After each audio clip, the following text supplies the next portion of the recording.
Class 10th students, you are doing the topic railway, and today in railway, your question is, what are the challenges or problems faced by Indian Railway?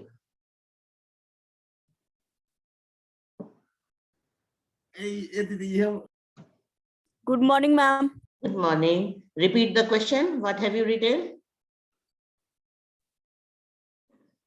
What are the challenges and problems faced by the Indian Railways? Very good.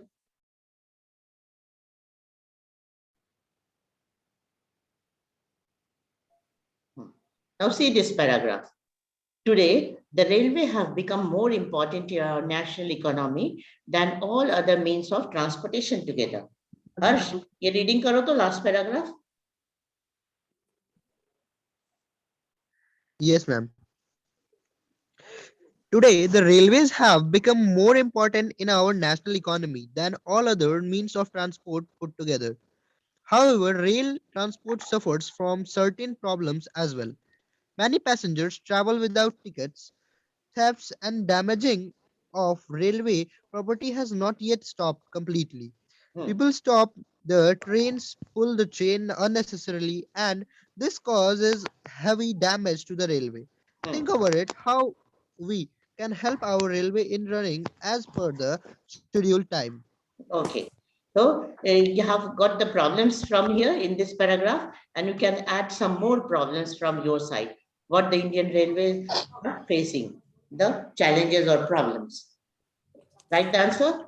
Following are the problems of Indian Railway.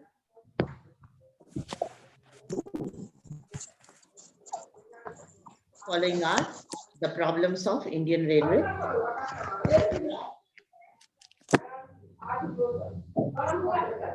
Following are the problems of Indian Railway. Number one, many passengers travel without ticket. This is the first problem. Point number one, many passengers travel without tickets.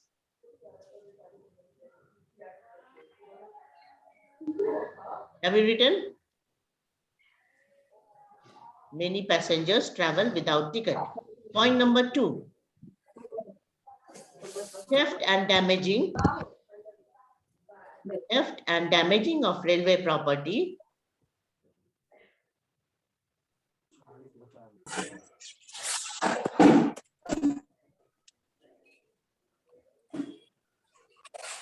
Anurag Kumar mute कर दो. Theft and damaging of railway property has not yet stopped completely. ये point number 2 हो गया है ना. लोग सामान चुराते हैं ट्रेन में का, देखे हो ना कि कोई चीज, कोई इलेक्ट्रिसिटी का इक्विपमेंट है, कुछ है, तोड़ लिए, उखाड़ लिए, कुछ इस तरह का करते हैं, है ना. इवन कि तुम वॉशरूम में उसका मग भी नहीं छोड़ते हैं, सब कुछ चुराने के चक्कर में बहुत सारे लोग रहते हैं. So theft and damaging of railway property has yet not stopped completely. Point number 3, people stop the trains, pull the chain unnecessarily.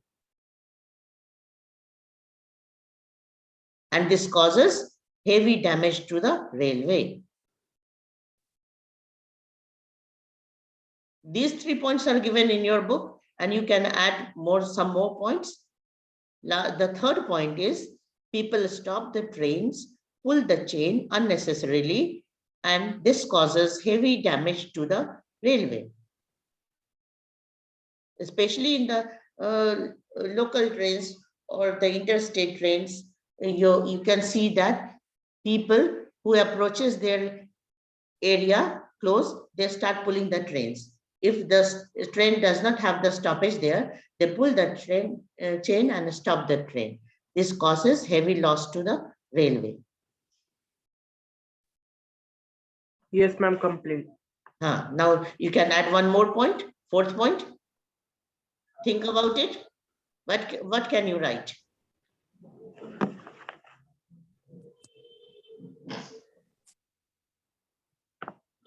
Sometimes delay in the schedule always causes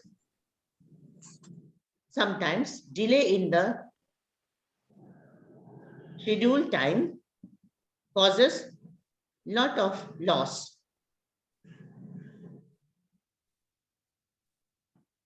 Ma'am, causes. Lot of loss. And fifth point, you can add lack of public amenities. Public amenities means the facilities provided to the public or the passengers while traveling. Lack of public amenities. Lack of public amenities and cleanliness. सफाई की भी कमी रहती है और सुविधाओं की भी कमी रहती है.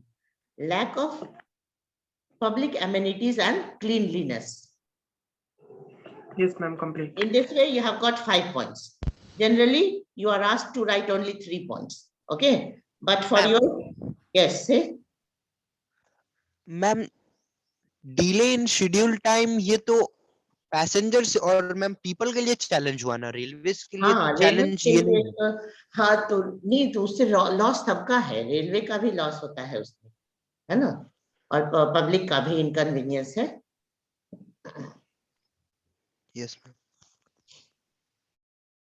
एक पॉइंट और यहाँ तुम देखो, this is a chart showing the different gauges of railway. Gauge means width of the railway track. Gauge means width of the railway track. So there are 3 types of gauges: broad gauge, meter gauge, narrow gauge. Broad gauge is 1.6 meters. Okay, 1.676 meters. Meter gauge is completely of 1 meter width, and narrow gauge 0.762 or 0.610 meter length. Okay, so narrow gauge are generally found in the hilly areas. Suppose you visit Darjeeling and you travel by train there, so you will see that the train is very small, toy type train is there, and the gauge is very narrow. In Goa also, there was such type of train previously. So especially in the hilly areas, narrow gauge are there.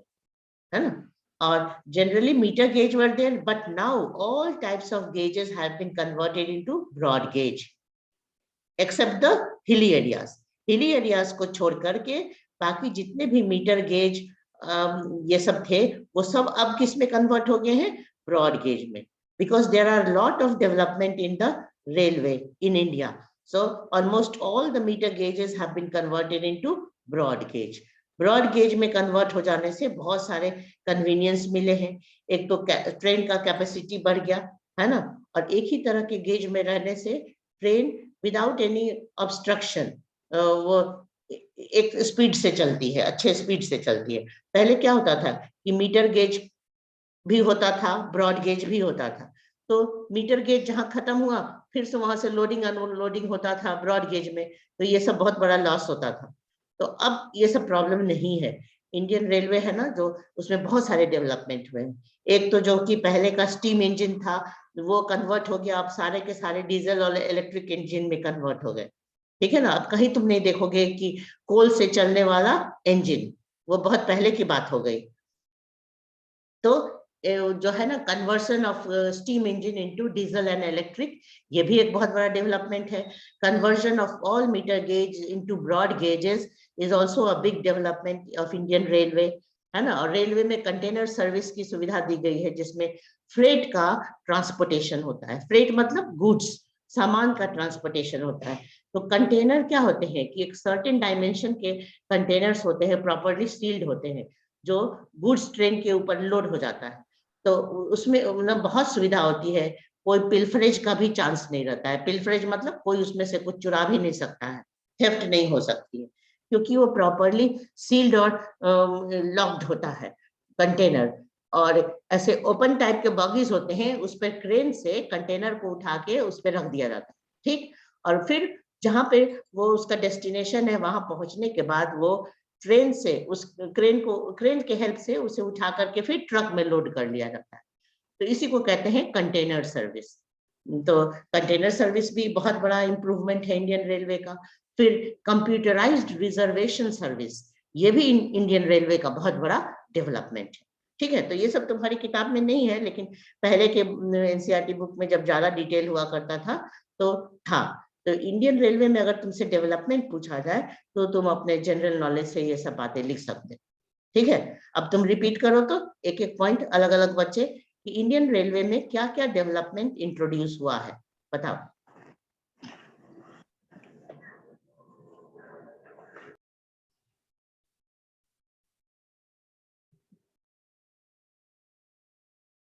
बोलो, सुन रहे थे ना? फिर से सुनो। What are the development in the Indian Railways?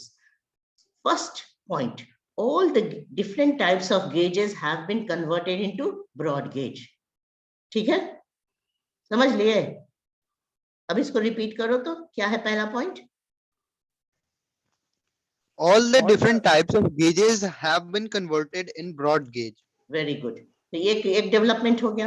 दूसरा development तुम्हें बताते हैं कि all the steam engines have been now completely converted into diesel and electric engines. Repeat. All the steam engines are converted into diesel and electric engine. हाँ, तो ये भी हो गया ना एक डेवलपमेंट इंडियन रेलवे का। और फिर तुम्हें बताया कि introduction of computerised reservation service is a very big facility. Repeat this point. Introduction of computerized service is introducing a Is introduced in Introduction of computerized reservation service yes. has Yes, it has been a very great, very big development in the Indian Railway, right? Yes, ma'am. हाँ, और क्या बताए थे एक बोलो? Container service. Introduction of container service in the railway have provided a very good facility for transportation of goods. Repeat. introduction of container service has provided easy facility of goods. हाँ, ठीक है। तो कंटेनर सर्विस ना एक ऐसा service है, containers जो होते हैं ना, तुम लोग देखे होगे टीवी में ये कि कंटेनर्स किस तरह के शेप के होते हैं। आपको लंबाई, उसकी सर्टेन विड्थ, लेंथ और हाइट होती है, और वो प्रॉपर्ली सील्ड होता है, वो एकदम साइज से बना हुआ होता है, जो कि ट्रक में भी लोड हो जाएगा। ठीक है ना? तो रेलवे में लोड होता है, वही कंटेनर उठा के ट्रक में भी लोड होता है। तो इसी को कहते हैं कंटेनर सर्विस। तो कंटेनर सर्विस ना बहुत ही एक सेफ्टी के साथ गुड्स के ट्रांसपोर्टेशन के लिए रेलवे प्रोवाइड कर रहा है। ये एक बहुत बड़ा डेवलपमेंट है ना? ये कंटेनर सर्विस ना उसमें भी होता है, शिप में भी होते हैं लोड कंटेनर्स। यस मैम, उसके लिए डॉकयार्ड्स बने होते हैं। हाँ, तो वो सब जो तुम देखते हो ना, वही यहाँ पे भी है, रेलवे में भी है। So this is all about the Indian Railway. अब देखो इंडियन रेलवे में तुम लोग क्या क्या क्वेश्चन लिखे? पहला क्वेश्चन बताओ। What are the problems of Indian Railways? वो तो आज न लिखे, और कल के क्लास में कौन कौन से क्वेश्चन लिखे? What are the importance of railways in our day-to-day life? हाँ, And which geographic region of India is more suitable for construction of railway and why? हाँ, ठीक है। तो ये जो यही सारे क्वेश्चन में से कोई एक क्वेश्चन एग्जाम में जनरली आता है, अगर इस टॉपिक को टच किया तो, है ना? अब आ जाओ हम लोग नेक्स्ट टॉपिक में आ गए। आज का अगला टॉपिक है pipelines. Pipelines. You see in your house also, we get water supply through pipeline. The same pipeline of different width, different dimension have been laid down for transportation of natural gas, petroleum and liquefied minerals, etc. है ना? जितने भी liquid और semi liquid चीज है, gas है, इसके transportation के लिए पाइपलाइन बिछाया जाता है। तो पाइपलाइन ट्रांसपोर्टेशन का भी एक बहुत बड़ा इंपॉर्टेंस है, बहुत बड़ा रोल है कंट्री में, है ना? हमें फैसिलिटीज प्रोवाइड करने के लिए और साथ साथ ट्रेड एंड कॉमर्स के डेवलपमेंट के लिए, हर एक चीज के लिए पाइपलाइन का भी बड़ा इंपॉर्टेंट रोल है। तो पाइपलाइन में हम क्या क्या ट्रांसपोर्ट कर सकते हैं बताओ? एक हो गया वाटर, जो घर घर के अंदर आ रहा है, फिर आपको एलपीजी गैस जो है वो भी हो सकता है, हाँ, फिर पेट्रोलियम है ना, Oil. पेट्रोलियम, सीएनजी, फिर आपको इंडिया में ना, LPG. हाँ इंडिया में कई जगह आयरन ओर भी ट्रांसपोर्ट होता है पाइपलाइन से। आयरन ओर स्लरी के फॉर्म में कन्वर्ट कर दिया जाता है, मतलब उसको सेमी लिक्विड बना दिया जाता है और तब उसको ट्रांसपोर्ट किया जाता है, ठीक है ना।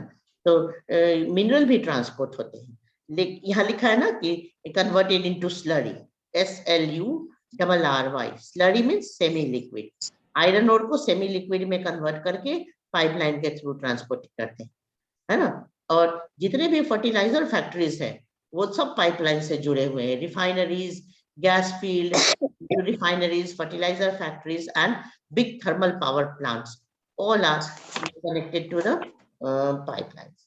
So one of you start reading this paragraph. Pipelines transport network is a new arrival on the transportation map of India. In the past, these were used to transport water to cities and industries. Now, these are used for transporting crude oil, petroleum products, and natural gas from oil and natural gas fields to refineries, fertilizers factory, and big thermal power plants. Solids can be transported through a pipeline when converted into slurry. The far inland locations of refineries like Barauni, Mathura, Panipat, and gas-based fertilizer plants could be through off only because of pipelines. Initial cost of laying. Initial cost of laying.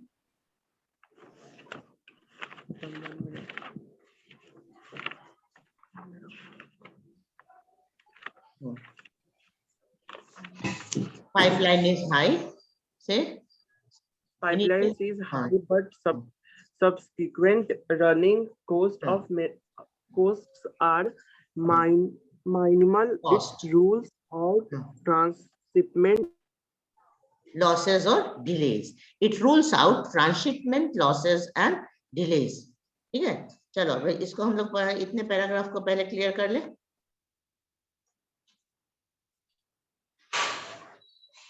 In the past, these were used to transport water to cities and industries. शुरुआत कैसे हुई थी कि सिर्फ water transportation करते थे pipeline के through, लेकिन आगे चल के हम लोग क्या क्या ट्रांसपोर्ट करने लगे? Crude oil. क्रूड ऑयल का मतलब होता है कच्चा तेल, जो अंडरग्राउंड से हम निकालते हैं, है ना, अर्थ क्रस्ट के अंदर से निकालते हैं डायरेक्टली, तो उसे क्रूड ऑयल कहते हैं। और क्रूड ऑयल के ही अदर फॉर्म्स को हम कहते हैं, उसी को भी पेट्रोलियम कहते हैं। और पेट्रोलियम प्रोडक्ट कहते हैं किसको? कि जब क्रूड ऑयल को हम तरह तरह से रिफाइन करते हैं, पेट्रोल बनाते हैं, डीजल बनाते हैं, और भी कई सारे लिक्विड फॉर्म होते हैं, तो इसको पेट्रोलियम प्रोडक्ट कहते हैं। तो पेट्रोलियम प्रोडक्ट के तो बहुत वेराइटीज हैं जिसको हम पाइपलाइन के थ्रू ट्रांसपोर्ट करते हैं। तो क्रूड ऑयल और पेट्रोलियम प्रोडक्ट्स, फिर नेचुरल गैस, और ये सारे ट्रांसपोर्ट होते हैं। और सॉलिड के फॉर्म में जो चीज है जैसे आयरन ओर, इसका भी पाइपलाइन से ट्रांसपोर्टेशन होता है। और जितने भी ये सब डेवलप हुए हैं ना, ये लाइन देखो, the far inland locations of refineries like Barauni, Mathura, Panipat and gas based fertilizer plants could be thought of only because of pipeline. देखो यहाँ पे इतनी जितने भी ये रिफाइनरी सेंटर बनाए गए हैं, बरौनी है, मथुरा है, पानीपत, ये सब, ये यहाँ थोड़ी ना पेट्रोल प्रोडक्शन होता है, बिल्कुल नहीं होता है, लेकिन सिर्फ पाइपलाइन ट्रांसपोर्टेशन की वजह से ये रिफाइनरी सेंटर बन गए। और रिफाइनरी सेंटर जहां भी बनते हैं वहां पे आपको फर्टिलाइजर प्लांट भी इजीली लगाया जाता है। तो रिफाइनरी सेंटर का डेवलपमेंट जो हुआ है वो पाइपलाइन की वजह से ही हुआ है। ये रिफाइनरी सेंटर जो है ना, वो ऑयल फील्ड से बहुत दूर है, अलग अलग है। जहां पे मार्केट है, जहां पे जरूरत है, वहां इसको बनाया गया है रिफाइनरी सेंटर को। तो ऑयल फील्ड उस जगह को कहते हैं जहां से क्रूड ऑयल निकाला जाता है, ठीक है। और उसकी जो रिफाइनिंग होती है जहां पर ले जाकर के, उसको रिफाइनरी सेंटर कहते हैं। तो बरौनी, बिहार का बरौनी, मथुरा, उत्तर प्रदेश में पानीपत, ये सारे जो है ना, ये रिफाइनरी सेंटर। अब इसमें देखो कि इसमें हमको लिखना है कि what are the benefits of pipelines. लिखो तो, ये क्वेश्चन लिखो. What are the special benefits of pipelines?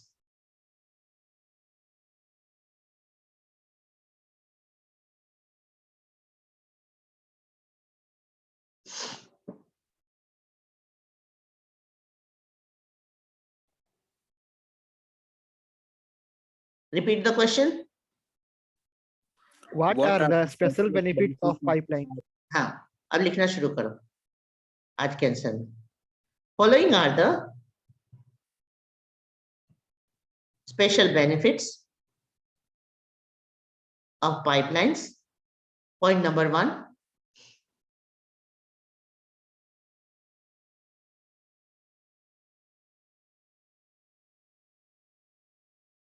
Point number 1.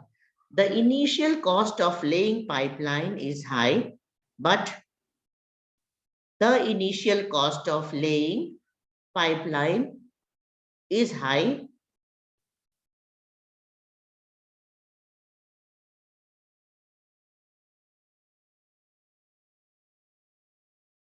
but subsequent running costs are minimal. But subsequent running costs are minimal. इसका मतलब समझो.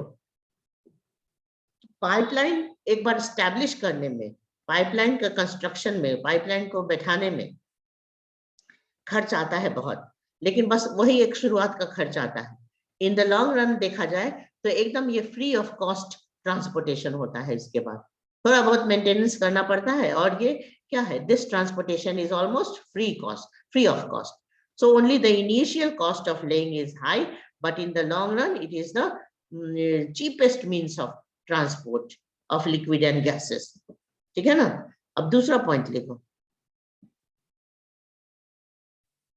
It rules out transshipment losses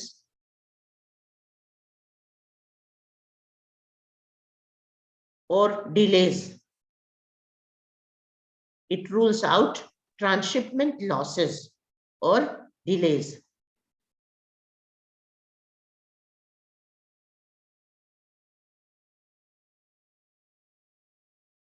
देखो, transshipment losses का क्या मतलब होता है कि एक मोड ऑफ ट्रांसपोर्ट में अगर कोई सामान जा रहा है और उसको फिर और किसी पॉइंट पे रोक के और दूसरे मोड पे अगर हमको लोड करना पड़ता है, तो वहां पे ना बहुत सारा वेस्टेज होता है. इसको कहते हैं ट्रांसशिपमेंट लॉस. ठीक है ना. तो जैसे मान लो कहीं रेलवे टैंकर से पेट्रोलियम आ रहा है, फिर उसको ट्रक टैंकर में पेट्रोलियम को भरा गया, तो ये इसमें से उसमें ट्रांसपोर्ट करने में ना वो एक ट्रांसशिपमेंट लॉस जरूर होता है. और पाइपलाइन में क्या है कि एक डेस्टिनेशन से वो एकदम एंड लास्ट डेस्टिनेशन तक पहुंच जाएगा. इसमें बीच में कहीं लोडिंग अनलोडिंग का जरूरत नहीं पड़ती है. तो इसलिए इसको कहते हैं it is free from any transshipment loss. और डिलेज माने समय की भी बर्बादी नहीं होती है, देरी भी नहीं लगता है, क्योंकि वो एक बार उसके अंदर मूव करना शुरू हो गया पाइपलाइन, तो वो लास्ट डेस्टिनेशन तक जाकर ही रुकेगा. अब इसी 2 पॉइंट को आप 3 पॉइंट में भी ब्रेक करके लिख सकते हैं कि it is almost free of cost, है ना. या ट्रांसशिपमेंट लॉस का पॉइंट अलग कर दिए, डिलेज का अलग कर दिए, तो 3 पॉइंट में आंसर बन गया. हालांकि 2 पॉइंट में भी अगर लिखोगे ना तो मटेरियल देखा जाता है, और पॉइंट का नंबर सिर्फ नहीं देखा जाता. It rules out transshipment losses and it rules out delays also. Repeat करो तो ये दोनों पॉइंट जो तुम लिखे. First point, the initial cost of laying pipelines is high, but subsequently running costs are minimal. Second point, it's rule out transshipment losses or delays.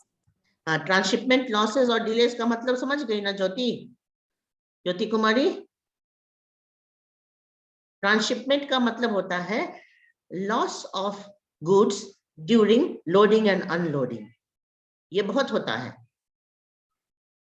एक दूसरे तरह का एग्जांपल ले लो, इसे पाइपलाइन का नहीं कह रहे हैं, सॉलिड का एग्जांपल ले रहे हैं. जैसे कोल, ट्रेन से कोल आता है ना, और फिर अगर उसको हमको ट्रक में लोड करके कहीं ले जाना पड़ा, किसी डेस्टिनेशन से, तो फिर वहां पे इसी को ट्रांसशिपमेंट कहते हैं। एक मोड ऑफ ट्रांसपोर्ट से दूसरे मोड ऑफ ट्रांसपोर्ट में उसको गुड्स को ट्रांसफर करने को कहते हैं ट्रांसशिपमेंट। तो ट्रांसशिपमेंट लॉस बहुत हुआ करता है, इसके दौरान लोग चोरी भी करते हैं, थेफ्ट भी होता रहता है ना। कोल का तो बहुत चोरी हुआ है इंडिया में, ट्रांसशिपमेंट लॉस कोल का, ग्रेन्स का बहुत होता है। और इसीलिए अब कंटेनर सर्विस है ग्रेन्स ये सब के लिए, कि किसी तरह के मॉइस्चर से भी बचेगा, क्लाइमेट के भी किसी बैड इफेक्ट से बचेगा, और थेफ्ट भी नहीं होगी, तो उसके लिए कंटेनर सर्विस है। और पाइपलाइन तो इन सारी चीजों से फ्री है। पाइपलाइन में आपको खर्च भी कम आ रहा है, समय भी बच रहा है, और ट्रांसशिपमेंट लॉस भी नहीं हो रहा है। ठीक है, अब अगला क्वेश्चन लिखो, name the three important network of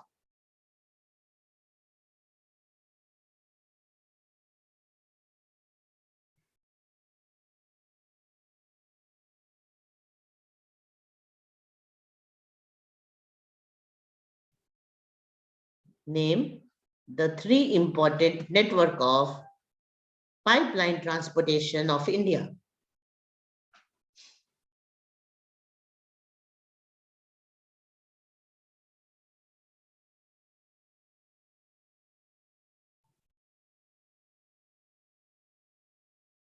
लिखो, the three important network of pipelines are, देखो यहां से अभी जो लिखते चलोगे ना तो इसको मन में याद भी करते चलना है। इसको हम शॉर्ट करके लिखेंगे, इतना ज्यादा नहीं लिखेंगे, है ना। Point number 1, following are the three pipeline network of India. Number 1, from oil field in Upper Assam to Kanpur, bracket Uttar Pradesh,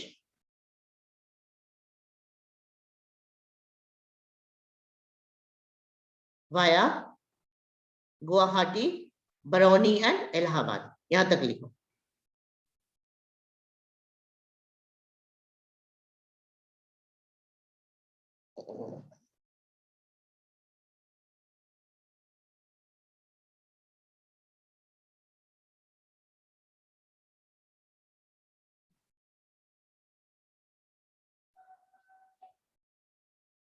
From oil field in Upper Assam to Kanpur, Uttar Pradesh, via Guwahati, Barauni and Allahabad. इसका मतलब कि जो असम का अपर district है ना, एकदम north east में जो अपर असम का डिस्ट्रिक्ट है, वहां पे ना बहुत सारे ऑयल फील्ड हैं।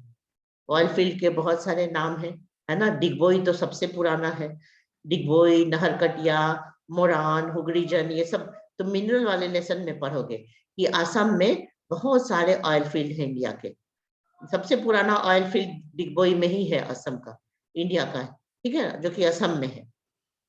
तो वहां से ये क्रूड ऑयल निकला, कहां से होते हुए चला, ये गुवाहाटी बरौनी से होते हुए इलाहाबाद कानपुर तक, ठीक है ना। तो बिगनिंग हो रहा है आसाम से, एंड हो रहा है कहाँ, कानपुर में। और बीच में कौन कौन सी जगह पड़ रही है, गुवाहाटी, बरौनी एंड इलाहाबाद। मैप याद है ना सबको कि असम से हम स्टार्ट करेंगे, तो असम से पहले हम गुवाहाटी पार करते हुए बिहार आए, बिहार में बरौनी हो गया, बरौनी से आगे बढ़े तो क्या हो गया बताओ, इलाहाबाद हो गया, और इलाहाबाद और कानपुर हो गया, ठीक है। तो एक ये पहला पाइपलाइन हो गया। दूसरा लिखो, और इसके ब्रांचेस बहुत सारे हैं, इसका ब्रांचेस का नाम भी रीडिंग कर लेना कि it has branches from Barauni to Haldia via Rajband. Haldia कहाँ पे है, कोलकाता से बहुत साउथ में है ना, एकदम बे ऑफ बंगाल के कोस्ट पे है हल्दिया। फिर वाया राजबंद और मौरीग्राम होते हुए ये जाती है, और गुवाहाटी से सिलीगुड़ी भी जाती है। तो यह इस जो मेन ब्रांच है ना, जो असम से लेके कानपुर तक जा रही है, उसके ये सब और भी सब ब्रांचेस हैं। तो यहां तक लिखना है इलाहाबाद तक। पॉइंट नंबर 2, जरा रिपीट करो तो फर्स्ट पॉइंट को पहले। From oil field in Upper Assam to Kanpur via Guwahati, Barauni and Allahabad. हाँ, अब देखो तुमको याद करने का तरीका क्या है कि पहला पॉइंट याद कर लो, असम से तेल निकल रहा है, क्रूड ऑयल, कच्चा तेल कहाँ से निकल रहा है? असम के ऑयल फील्ड से।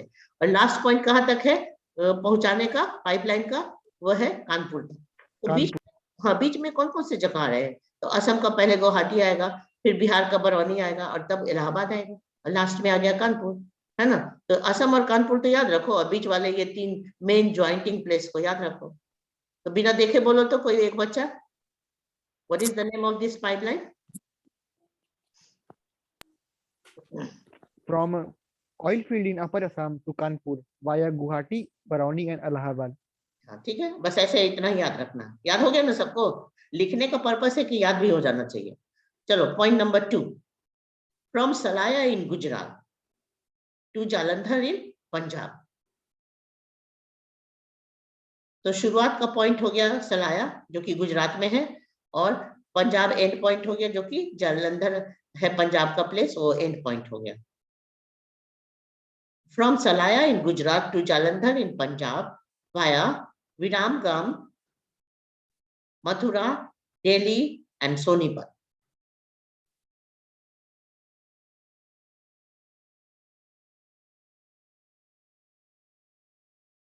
Via Viramgam, Mathura, Delhi and Sonipat. देखो ये वाला एरिया जो है ना, दिल्ली का इंडस्ट्रियल एरिया, उसको इस पाइपलाइन से बहुत बेनिफिट होता है। दिल्ली का एक बहुत बड़ा इंडस्ट्रियल एरिया है, तो वहां पे ये सब देखो, ये गुजरात से चलती है ये पाइपलाइन, और पंजाब और दिल्ली रीजन में ये पूरा स्प्रेड है। तो इसके ब्रांचेस और भी लिखे हुए हैं। कोयाली, कोयाली भी गुजरात में है, नियर वडोदरा इन गुजरात, चक्षु एंड अदर प्लेसेस, ये सब प्लेसेस में भी इसके और ब्रांचेस फैले हुए हैं। लेकिन मेन ब्रांच जो है, जो मेन पाइपलाइन है, वो कहां से कहां तक है? सलाया से लेके पंजाब तक, मतलब गुजरात से लेके पंजाब तक, पंजाब के जालंधर तक। और रास्ते में क्या क्या है? विरामगाम, मथुरा, दिल्ली एंड सोनीपत। अब सोनीपत से ना बहुत सारे, तुम देखोगे एक मैप है हमारा एनसीईआरटी बुक में ही, मिनरल वाले चैप्टर में, उसमें तुम इस पाइपलाइन को मैप देखो जरूर, ठीक है ना, कि किस तरह से पाइपलाइन फैले हुए हैं। चलो पॉइंट नंबर 3 लिखो।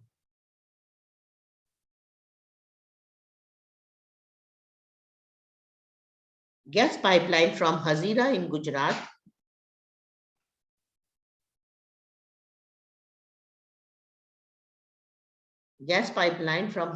Gujarat connects Jagdishpur in Uttar Pradesh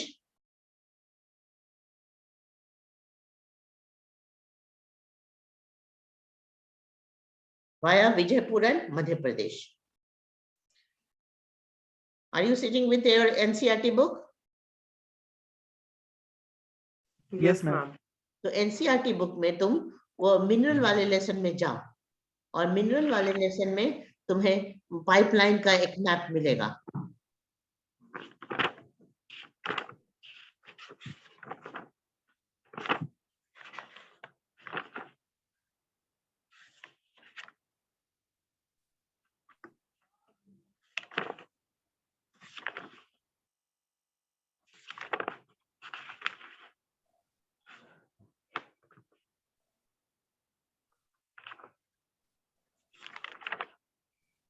mineral में जहां पे एनर्जी रिसोर्सेस है ना, कोल, पेट्रोलियम, ये सब है, उसमें देखो पेट्रोलियम, नेचुरल गैस,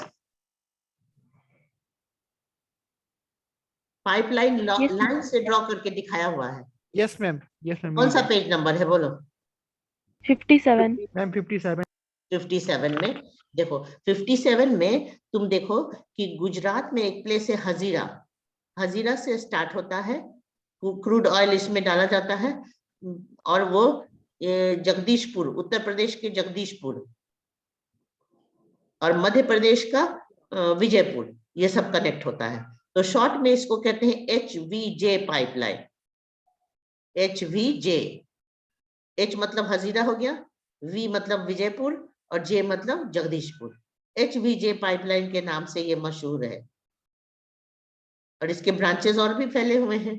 राजस्थान के कोटा में, शाहजहांपुर है उत्तर प्रदेश में, वो बमराला भी है, ये सारे में उत्तर प्रदेश में ये फैला हुआ है। लेकिन जो मेन पाइपलाइन है उसका नाम क्या है? Capital HVJ pipeline, Hazira Vijaypur Jagdishpur pipeline. शुरुआत होती है गुजरात से, जगदीशपुर में एंड होता है, जो कि उत्तर प्रदेश में है।